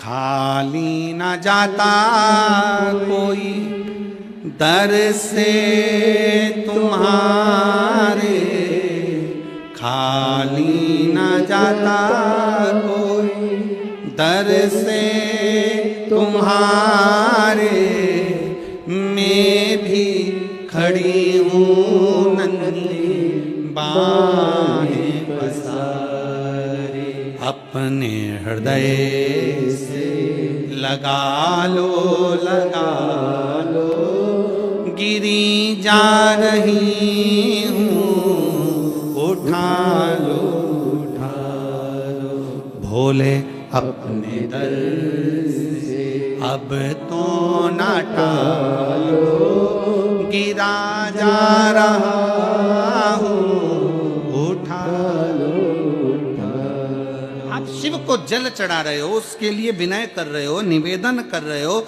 महापुराण की कथा पंडाल में बैठकर श्रवण कर रहे हो, भले कितने भी दूर से आए हो, आस्था और विश्वास के साथ बैठे हो, तो वो भी तुम्हारे विश्वास को टूटने नहीं देगा। संसार के लोग तुम्हारा भरोसा तोड़ देंगे, पर मेरा महादेव कभी भरोसा नहीं तोड़ता। वो महादेव है और भरोसे को जीवित रखता है, जीवित रखता है,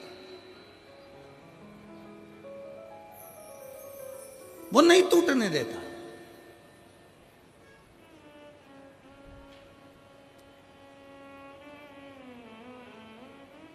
इन सारे पत्रों को ये ढेर लगे हुए, हम इतने पत्र नहीं पढ़ पाते, ये ढेर लगे हुए तो पहले दिन के पत्र हैं, अभी तो रोज के चालू होंगे। ये इतने पत्रों का जो स्मरण है, हम इन पत्रों को कभी सीओर लेकर नहीं जाते, कभी भी हम यहीं छोड़ कर जाते हैं, क्योंकि इसमें मोबाइल नंबर भी रहता है, इसमें उसका एड्रेस भी रहता है। जिसके मन में संशय हो, तुम्हारे पत्र हैं, उसके मोबाइल पर उसके एड्रेस पर जाओ और तुम्हें जितनी खोजदारी करना है वो सारी खोजदारी करो। इन पत्रों को कभी सीओर लेकर, आपके पत्र आपको समर्पित है, आपने लिखा, हमने पढ़ा, हम आपको नहीं जानते, मेरठ में भी कभी नहीं आए। हाँ, वहाँ गए थे हापुड़, तब मेरठ पढ़ा हो, पढ़ा था कि बीच में नहीं पढ़ा था? है? हाँ, बीच में नहीं पढ़ा, इसीलिए तुमने यहाँ बुला लिया, हम तो कभी ना आए। वो तो बाबा की कृपा है, और मैं यजमान परिवारों को इसके लिए बहुत बहुत साधुवाद देता हूँ। सभी बंधुओं को, श्री कृष्ण कुमार जी गुप्ता जी को, आशीष बंसल जी को, ऋषि अग्रवाल जी को, जयप्रकाश अग्रवाल जी को, श्री राम कुमार गुप्ता जी को, अनिल जी जैन जी को, राहुल गुप्ता जी को, ब्रजभूषण जी को, नीरज मित्तल जी को और गणेश अग्रवाल जी को, आप सबको धन्यवाद देता हूँ, बहुत बहुत साधुवाद कि मेरठ की मेरी जीजियों के चेहरे पर 2024 जाते जाते आपने जो खुशी दी है, वो खुशी शायद कभी देखने को नहीं मिली होगी। वो खुशी आप लोगों को, प्रसन्नता जो, और करो सेवा मेरठ वालों, ये शुभ भक्त आए, शंकर के भक्त आए, इनके लिए अपने अपने खजाने खोल लो, खोलो। घर से आओ, एक थर्मस में चाय बना के लिया, और ठंड पड़ रही है, ज्यादा कुछ नहीं तो जो आसपास में 4-5 बैठे हैं ना, अड़ोसन पड़ोसन, पीछे वाली धड़ोसन, धीरे से, किसी को बताना नहीं है, चिल्ला के नहीं देना है। यहाँ कई माताएं बैठती है, सिर पे पेटियां लेकर आती है, रख लेती है अपने बाजू में, कथा चालू हो जाती है, धीरे धीरे वहीं की वहीं निकाल कर देती जाती, उठती तक नहीं, खड़ी भी नहीं होती। और बड़े बड़े हीरे की चूड़ियां पहनने वाली भी पंडाल के अंदर बैठकर 5-7 दिन तक कथा श्रवण करती है। बड़े बड़े दिल्ली के बहुत बड़े उद्योगपतियों की पत्नियां भी इस पंडाल के अंदर बैठी हुई हैं, और दिल से बाबा से प्रार्थना करने के लिए।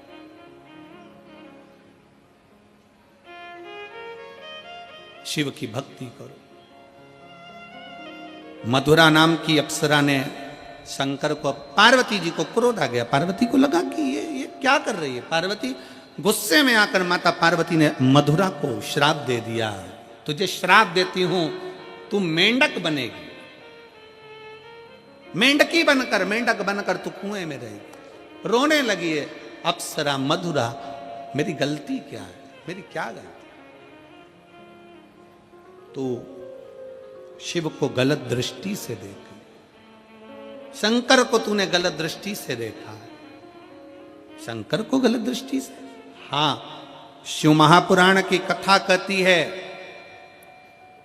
विधाता ने तुम्हारे भाग्य में, भाग्य माता ने तुम्हारे भाग्य में, ब्रह्मा जी ने तुम्हारे भाग्य में, तुम्हारी लेखनी में अगर दुख लिख दिया है, कहीं मत जाओ, किसी के पास जाकर मत दुख को रो, विधाता के भाग्य को कोई नहीं पलट सकता, पर विधाता के भाग्य को महादेव पलट सकते हैं। वो शिव है, शंकर।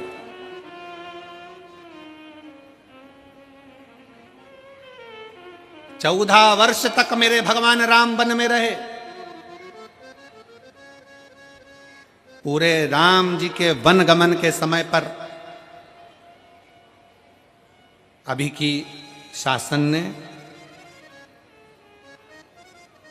भारत सरकार ने, वर्तमान के सरकार ने, मैं वर्तमान की इस भारत सरकार को बहुत बहुत धन्यवाद देते हैं कि अयोध्या से लंका तक के बीच में राम पथ गमन बनाया गया है। आशीष जी, आप कभी जाएंगे तो अयोध्या से राम पथ गमन बना हुआ है। गुप्ता जी, वहां पूरे राम पथ गमन बनाया गया, भारत सरकार ने उसको बनाया। और राम पथ गमन को अगर आप दर्शन करेंगे तो राम पथ गमन में जितने राम के मंदिर नहीं है, राम पथ गमन में जितने किसी देवता के मंदिर नहीं है, अयोध्या से लेकर लंका तक के बीच में सबसे ज्यादा मंदिर शंकर जी के हैं। क्यों? क्या कारण है? उसका एक कारण था, जब दशरथ जी से विदा मांगकर भगवान राम चले, तो विदा मांगते हुए जब चलते हैं तो माता कौशल्या जी राम जी से कहती हैं, राम तुम्हारे पिता तुम्हारे साथ में तो नहीं जा रहे, तुम्हारी माता तुम्हारे साथ वन में तो नहीं जा रही, पर तुम्हारे साथ तुम्हारे एक पिता देवाधिदेव महादेव तुम्हारे साथ वन में जा रहे हैं। प्रतिदिन शंकर के शिवलिंग का निर्माण करना, पूजन करना भगवान राम का प्रतिदिन का नियम था। एक पार्थिव शिवलिंग का पूजन करते थे, निर्माण करते थे, पूजन करते थे। जब तक मेरे राम पार्थिव शिवलिंग का पूजन नहीं कर लेते तब तक जल नहीं पीते थे। यही निर्णय अर्जुन का था, यही निर्णय युधिष्ठिर का था। जब तक पानी नहीं पीते थे, जल चढ़ाया, राम जी ने पूजन करी, फिर जल पिया। पार्थिव लिंग का निर्माण मेरे राम जी करे तो पूरे अयोध्या से लेके लंका तक राम पथगमन में जितने मंदिर हैं शंकर भगवान के, और सब मेरे राम जी ने जितने पार्थिव शिवलिंग का निर्माण प्रतिदिन करते थे, वहां पर राम पथगमन पर राम जी के मंदिर का सुंदर सुंदर निर्माण हुआ है। पूरे राम पथगमन में आप दर्शन करिए, भारत सरकार ने जो बना रहे हैं राम पथगमन, उसके अंतर्गत दर्शन करिए। और इसके लिए मैं उत्तर प्रदेश सरकार को, माननीय योगी जी को भी धन्यवाद देता हूं कि उन्होंने उत्तर प्रदेश सरकार के इस राम पथगमन में भी श्रेष्ठ शिव मंदिरों का निर्माण करवाया।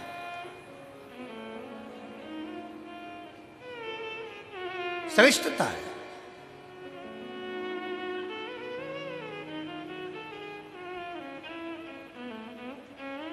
शिव को पहचानना, शंकर को जानना जरूर। जो शंकर भगवान को जान गया, पहचान। एक पत्र में उसने वर्णन किया है महाराज,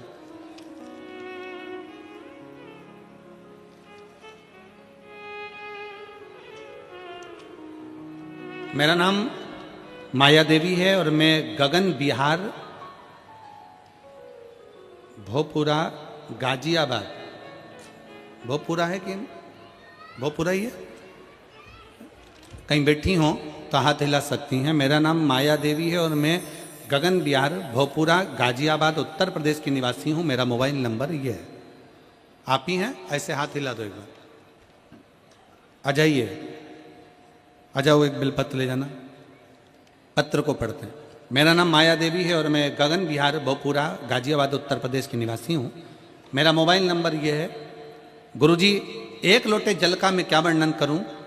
2022 अगस्त का महीना, जब मुझे सांस लेने में तकलीफ हुई, खाना पीना खाने में तकलीफ होने लगी, तब मैंने छोटे मोटे डॉक्टर अस्पताल में इलाज कराया, लेकिन कोई आराम नहीं हुआ। उसके बाद मुझे हापुड़ के रामा अस्पताल ले जाया गया, जहां मेरी सोनोग्राफी हुई और जिसमें फेफड़े में कुछ गांठ आई, और जिसकी जांच दिल्ली के IIMS अस्पताल में होनी थी।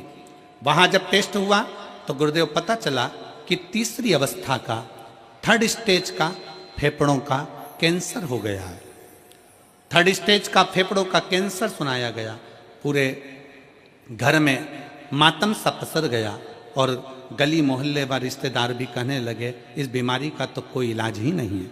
तभी एक व्यक्ति द्वारा पता चला कि आस्था चैनल पर पंडित प्रदीप मिश्रा शिव महापुराण की कथा करते हैं, जिसके सुनने व उपाय करने से बीमारी ठीक हो सकती है।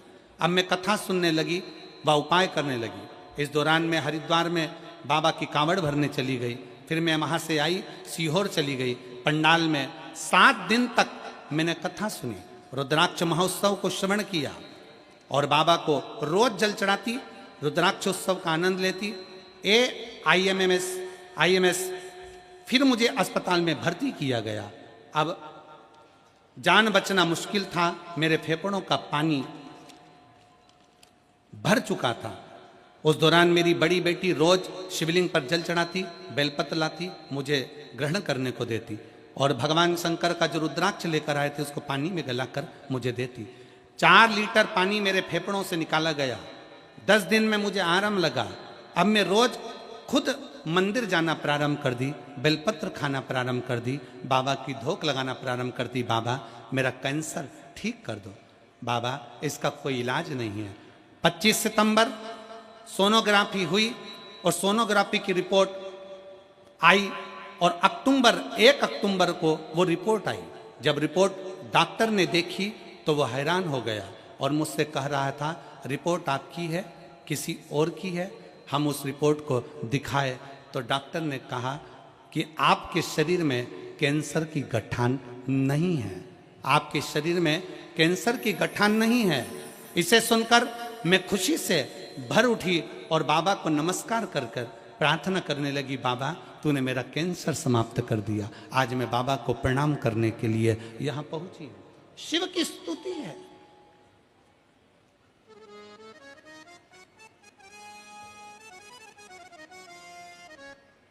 लाइन अच्छी लिखी है, सारी समस्या का हल एक लोटा। आपका विश्वास, आपका भरोसा, आपकी श्रद्धा, आपकी भक्ति। फिर निवेदन है डॉक्टर से जांच कराओ, वो रिपोर्ट बोले रिपोर्ट कराओ, सब कुछ करो, दवाइयां खाओ, औषधि खाओ, पर अपने शंकर पर 1 लोटा जल चढ़ाना बंद मत करो। शिव की स्तुति में लगे रहो, लगे रहो।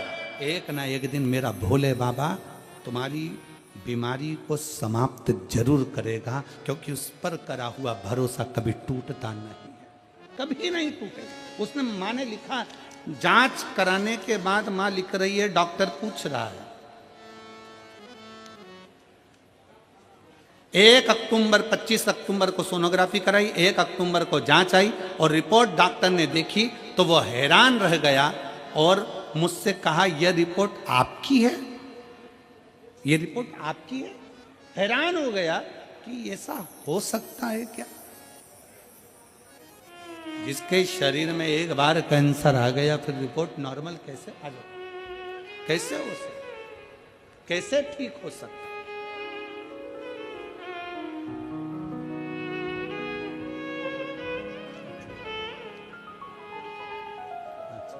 ओमवती जी, आपके देवर को जो प्रॉब्लम हो सब ठीक है, शीश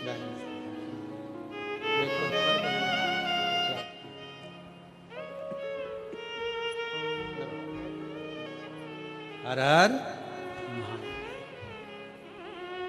और खाली न जाता कोई दर से तुम्हारे, खाली न जाता।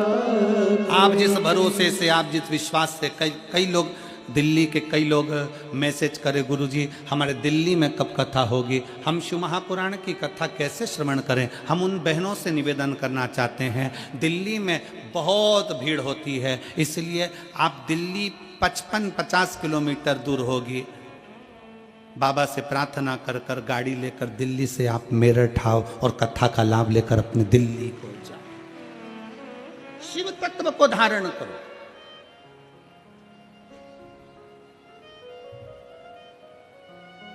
शिव तत्व क्या है, शंकर क्या, उसको पहचान। मथुरा को श्राप दे दिया माता पार्वती ने, मैं तुझे श्राप देती हूं, तू मेंढक बनेगी, 12 साल तक तू मेंढक बनकर रहेगी। हार गई, अंत में नयन से जल बहने लगा उस अप्सरा के। तब भगवान शंकर पार्वती को समझाए, पार्वती वो मेरी पूजन कर रही थी और तूने श्राप दे दिया, वो तुम्हें गलत विचार से पूजन कर रही थी। गलत सोच, गलत विचार, गलत दृष्टि, गलत तरीका ये व्यक्ति को बर्बाद कर देता। फिर निवेदन है, भगवान से नहीं डरना मत डरो, धर्म से नहीं डरना मत डरो, वेद पुराण से नहीं डरना मत डरो, शास्त्रों से नहीं डरना मत डरो, घर के बुजुर्गों से नहीं डरना मत डरो, अपने बड़ों से नहीं डरना मत डरो, किसी बाबा जोगी से नहीं डरना मत डरो, किसी तपस्वी से नहीं डरना मत डरो, किसी महाराज से नहीं डरना मत डरो। पर शिव महापुराण की कथा कहती है अपने कर्म से जरूर डरना, क्योंकि कर्म का भोग तो परमात्मा को भी भोगना पड़ता है। कर्म का भोग तो परमात्मा को भी भोगना पड़ता है। भगवान राम ने छुप कर बाण मारा था बाली को, उस बाली ने छुप कर बाण मारा कृष्ण अवतार में, भगवान कृष्ण के चरण में। हिसाब बराबर हुआ। कर्म का भोग तो भोगना पड़ता है, भोगना।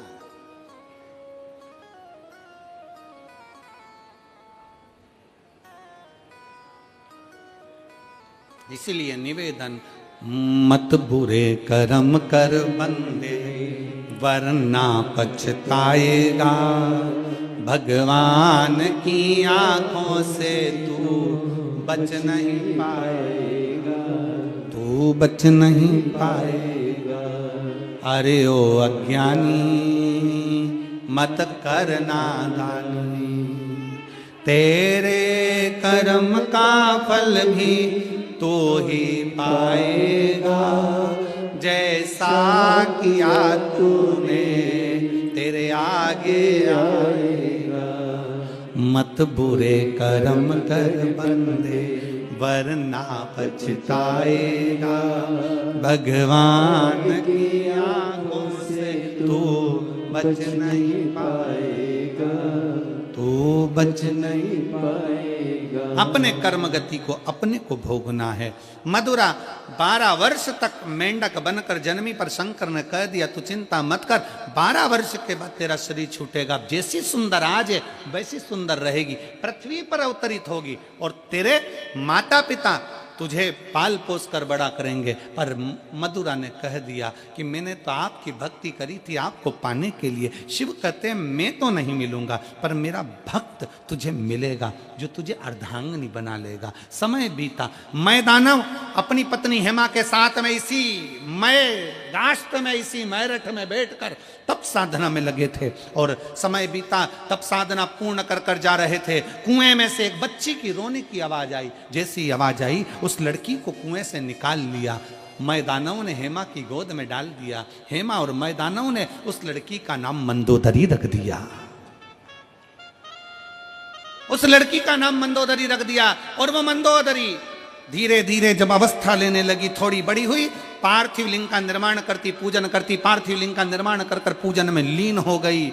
इतनी लीन हुई कि एक दिन मंदोदरी शंकर भगवान के एक शिवलिंग का निर्माण करती है, और उस शिवलिंग पर एक बेलपत्र समर्पित कर कर घंटों तक बैठी रहती है। हाथ का स्पर्श कर कर शिवलिंग पर बेलपत्र रखकर बैठी रही। जब जाती शंकर के मंदिर में लीन हो जाती। आपसे भी कहा है, जैसे ये शिवलिंग है, मान लो ये शंकर का शिवलिंग है, और शिवलिंग की ये जो जलाधारी होती है ना, इस जलाधारी पर कभी मन करे तुम्हारे मन का कोई भाव है और बहुत बहुत तकलीफ चल रही है, एक बेलपत्री को ले जाओ, बेलपत्री की डंडी उत्तर की ओर, और बेलपत्री को यहाँ रखकर अपना हाथ का स्पर्श कर कर थोड़ी देर बैठकर बाबा से अपने मन की बात करो। कहीं एकांत में शिवलिंग मिल जाए तो वहां बैठकर बाबा से अपने दिल की बात करो। मंदोदरी उस शिवलिंग के पास जाकर बैठती, हाथ का स्पर्श करती, घंटों तक बैठी रहती, भगवान का पंचाक्षर मंत्र का जाप करती, नमः शिवाय नमः शिवाय नमः शिवाय नमः शिवाय जपती रहती। आ जाइए।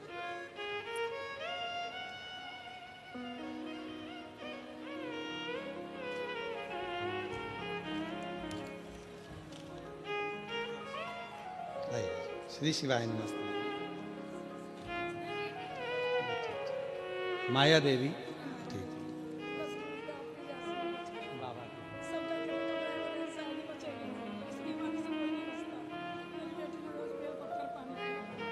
अच्छा, आपका विश्वास आपकी माँ को जीवित रख लिया, शिव जी को।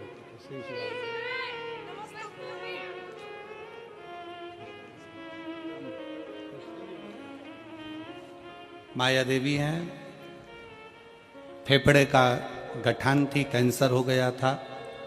एक बार की जांच में कैंसर आया, दूसरी बार फिर जांच कराई गई। एक 25 सितंबर की जांच आई, 1 अक्टूबर को जांच कराई, दिखाने डॉक्टर को गई, सारी रिपोर्ट वापस नॉर्मल आ गई और शरीर में कैंसर नहीं रहा। यही शिव भक्ति है, इसी को शिव उपासना। मंदोदरी भगवान शंकर की आराधना में लीन हो गई, हाथ का स्पर्श कर कर बेलपत्री पर अपना हाथ रखकर बैठ जाती।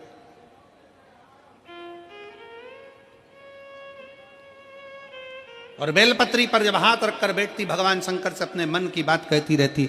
एक दिन भगवान शंकर प्रसन्न हो गए। मंदोदरी मांग, क्या चाहिए तुझे? मंदोदरी कहती है, मेरे एक बेलपत्र से आप प्रसन्न हो गए? एक बेलपत्र से? बाबा बस आपको चाहती थी, पर आपने मुझे कहा था कि मेरा ही भक्त तुझे प्राप्त करेगा। भगवान शंकर ने कहा, मंदोदरी चिंता मत कर, लंका में रहने वाला रावण जो मेरी आराधना में हमेशा डूबा रहता है, तो उसकी अर्धांगिनी बनेगी। और मंदोदरी, तूने मेरी पूजन दिल से करी है, इस स्थान पर मैं बिल्केश्वर महादेव के नाम से यहां विराजमान रहूंगा। बिल्केश्वर महादेव के नाम से मैं विराजमान रहूंगा। हम तो मेरठ पहली बार आए हैं, पर हमको तो इतना स्मरण नहीं है, पर लिंग पुराण में, स्कंद पुराण में और शिव महापुराण में बेलकेश्वर महादेव का वर्णन आता है। यहाँ मंदिर है बेलकेश्वर महादेव का, बेलकेश्वर महादेव का वर्णन आता है कि मंदोदरी बैठकर भगवान शंकर की आराधना में लीन रही, स्पर्श कर कर बैठी रही, शिव वहां पर विराजित हुए। मंदोदरी ने कहा, बाबा आपसे एक बार और मांगना चाहती हूं कि बाबा आप कैलाश पर जाएं, मना नहीं, पर इस भूमि पर आप हमेशा हमेशा के लिए विराजमान रहें। बेलकेश्वर महादेव के रूप में मेरा शंकर विराजित हो गया। मेरठ वासियों, मेरठ की मेरी जीजियों, मेरे जीजाओं, मेरी बेटियों, मेरी माताएं, मेरे भाई, मेरे बेटाओं, आप कितने किस्मत वाले हो कि आप बेलकेश्वर महादेव की धरा पर रहते हो, जिस भूमि पर स्वयं शंकर प्रकट हुए हैं। स्वयं शिव आए, स्वयं शंकर, ओघड़दानी, त्रिकालदर्शी, कैलाशी, अविनाशी शिव तत्व यहां प्राप्त हुआ। ऐसी पवित्र धरा है मेरठ। और मंदोदरी भगवान शंकर के कहने पर लंकाधिपति रावण को ब्याह गई, पर मंदोदरी ने शंकर की आराधना नहीं छोड़ी। लंका में जाने पर भी मंदोदरी भगवान शिव की आराधना करती थी, शिवलिंग का निर्माण करती, उसकी आराधना करती, पूजन करती, अर्चना करती, पति को ज्ञान उपदेश देती, समझाती, गलत कार्य ना करिए, सीता लाए वापिस छोड़ कर आइए, पर रावण मानने को तैयार नहीं होता। रावण मानने को तैयार नहीं। जिस आशा से, विश्वास से हम शंकर की आराधना करते हैं, शिव हमें क्यों ना मिले? शंकर हमें कैसे प्राप्त ना हो? कितना सुंदर चरित्र आता है देवराज नाम के ब्राह्मण के, उसकी बस संगति गलत हो गई थी, और संगति गलत होने के कारण बस देवराज ब्राह्मण गलत संगत में पड़कर अपनी जिंदगी को बिगाड़कर चोरी का धन लेकर शिव के मंदिर में आ जाता है। चोरी का धन लेकर बैठ जाता है। वहां कथा चल रही थी, कानों में 2 क्षण की शिव पुराण जाती है और जीवन की सब कृतार्थता हो जाती है।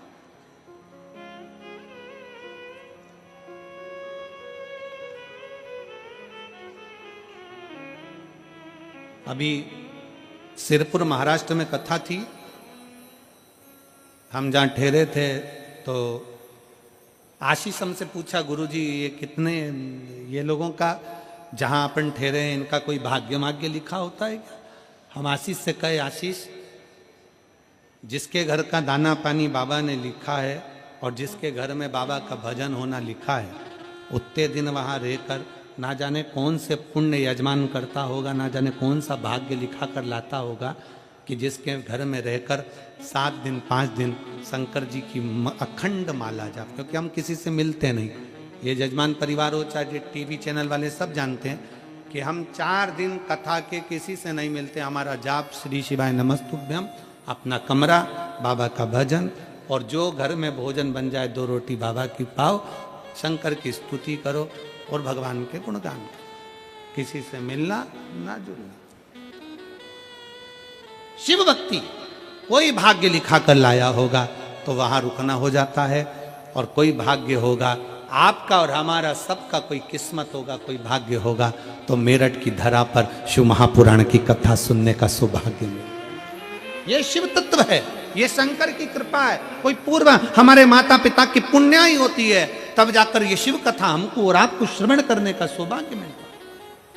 देवराज के प्राण जाएं, पर देवराज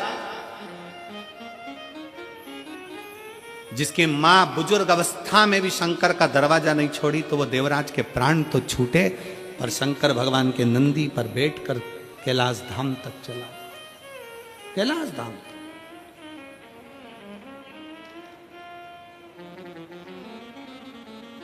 कोई जल्दी बनता है, कोई लेट बनता है, पर शंकर को जल चढ़ाने वाला एक दिन सेठ जरूर बनता है। थोड़ा समय लग सकता है, फाइल मोटी है, पढ़ने में समय लगेगा, दुख है कटने में समय लगेगा, तकलीफ है, थोड़ा समय लग सकता है। एक बेटी ने पत्र में लिखा कि अब बुलाने का समय तो अब थोड़ा सा नहीं रहेगा, पर मैं सुप्रिया वर्मा, पत्नी श्री पुनीत वर्मा, हरिद्वार से आई हूं, कहीं बैठी हो तो हाथ हिला सकती हैं। सुप्रिया वर्मा, पत्नी श्री पुनीत वर्मा, हरिद्वार से आई हूं। मैं बाबा भोलेनाथ की कृपा का क्या गुणगान करूं गुरुदेव। कहीं बैठी हो तो हाथ हिला सकती हैं। गुरुदेव मैं क्या वर्णन करूं, मेरी शादी को कई साल निकल गए थे, 1 2 साल 3 साल 4 साल 5 साल 6 साल 7 साल 8 साल इंतजार करा, पर संतान का सुख नहीं हुआ। डॉक्टरों को दिखाया, पर डॉक्टरों के यहां से भी डॉक्टर ने कह दिया कि तुम्हें औलाद नहीं हो सकती। तब आखिरी में शिव महापुराण की कथा सुनना प्रारंभ करी, सफेद आंकड़े की जड़ का प्रयोग किया, और बाबा की ऐसी कृपा हुई कि बाबा ने 3 महीने के अंदर मेरा गर्भ ठहरा दिया। और बाबा की कृपा से 8 मार्च 2024 को शिवरात्रि वाले दिन हमारे घर में एक कन्या ने जन्म लिया। मैं बाबा को यहाँ प्रणाम करने के लिए आई। कहीं बैठी हैं क्या? हाथ हिलाओ जरा। बच्चा आया है के साथ में? आया है? हाँ, लिया लिया लिया लिया लिया लिया। शिव कृपा इसी को कहते हैं। भगवान शंकर की अविरल भक्ति साधारण नहीं हो सकती, शिव की स्तुति साधारण नहीं हो सकती। आपका विश्वास पूर्ण हो। एक बिंदुक नाम का ब्राह्मण पानी में डूब कर मर जाता है, जो कि गलत कृत्य में डूबा हुआ था, चोरी आदि कर्म करता है और पानी में डूब कर मर जाता है। जब पानी में डूब कर मरा तो प्रेत की योनि में पड़ जाता है। प्रेत योनि से कैसे छूटे तो उसकी पत्नी चंचुला देवी काशी में जाती है, और काशी में उसका पांव फिसल जाता है। वो भी प्राण छोड़कर भगवान शंकर के अर्धांगिनी माता पार्वती जी की सखी बन जाती है, पार्वती जी की सहेली बन गई। पार्वती जी ने पूछा क्या चाहिए तुझको? मेरा पति प्रेत योनि में पड़ा है, उसकी मुक्ति का कोई साधन नहीं है। जा शिव महापुराण की कथा करने का भाव उत्पन्न कर। किससे कराऊं? देवऋषि नारद तो एक जगह बैठ नहीं सकते, उनको तो श्राप लगा होता है। शिव महापुराण का सबसे बड़ा नियम है, कथा प्रारंभ हो उसके पहले जाकर बैठो, कथा विराम हो, आरती हो, उसके बाद उठो। जब उठो आरती के समय पर जब खड़े हो, भूमि को प्रणाम कर कर बाबा को निवेदन कर कर अपने दिल से बाबा से प्रार्थना कर कर फिर आरती का आनंद लेकर फिर अपने घर की ओर जाओ। कई लोगों की कथाएं होती हैं, कई कथाओं में लोग जैसे ही 4 बजने वाला हो उसके 5-10 मिनट पहले जाने की तैयारी कर ले। अब इतना पैसा खर्च कर कर आए हो, 50-100 रुपए लगा कर ऑटो का आए हो, गाड़ी का डीजल पेट्रोल लगा कर आए हो, तो बाबा का आरती का क्रम कर कर उसको प्रणाम कर कर नमन कर कर उसको अपने मन की बात कहकर फिर जाना चाहिए।